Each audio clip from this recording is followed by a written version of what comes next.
আজকে তো যাবার দিব না এর বাজারে আবার দেয় না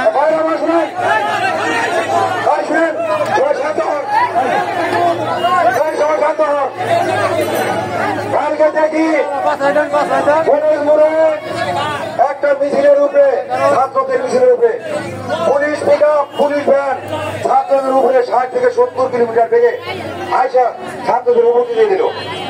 দেওয়ার পরে আমি একটা ছেলেকে রাস্তা আমাদের উঠে পড়ে আছে ওই ছেলেকে রিক্সা তুলে কুলে নিয়ে দুইজনে কুলে নিয়ে হাসপাতালে গেছি।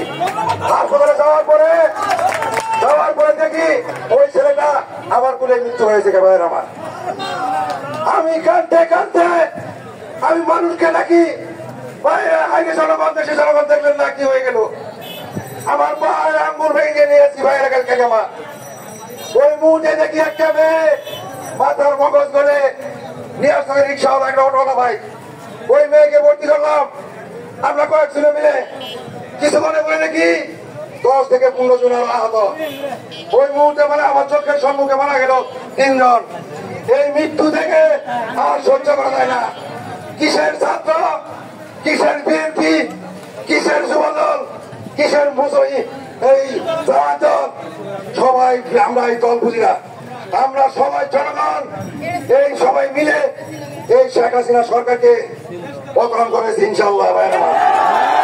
আমরা দল বুঝি না, আমরা জনগণ সবাই মিলে ছাত্র ভাইদেরকে সহযোগিতা নিয়ে ছাত্র ভাইরা এই দেশকে আবার রক্ষা করছে, স্বাধীন করছে। ভাইয়ের আমার এই 52-তে 9 জন মাত্র প্রাণ দিয়েছিল, 71-এ যুদ্ধ করছে, 30 লক্ষ শহীদের বিনিময়ে দেশ স্বাধীন করছে। ভাইয়ের আমার আবার স্বাধীন হইল ছাত্র ভাইদের, ছাত্র ভাইরা জীবন দিয়ে প্রায় 4-5 হাজার ছাত্র শহীদ হয়েছে। ভাইয়ের আমার এই শহীদের বিনিময়ে আমরা আজকে বিজয় মিছিল করতে পারতেছি। ভাইয়ের আমার কাজেই আমরা কোনো ক্ষয়ক্ষতি করবো না।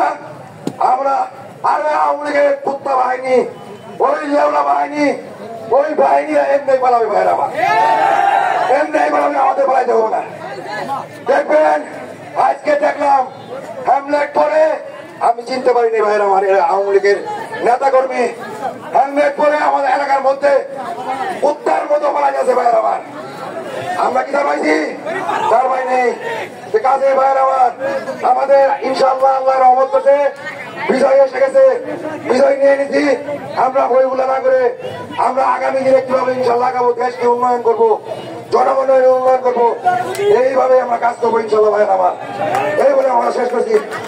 কেউ যাতে কোনো ভাঙচুর করবেন না, কোনো কিছু করবেন না। ভাই আমার কষ্টের অনুরোধ, শান্ত ছাত্র ভাইয়েরা ভাঙচুর করে না, শান্ত সৃষ্ট ভাবে আমরা এই ঝগড়াচর শ্রীবর্তী ইনশাল্লাহ পরিচালনা করবো এবং বিজয় আমরা উপভোগ করবো ইনশাল্লাহ।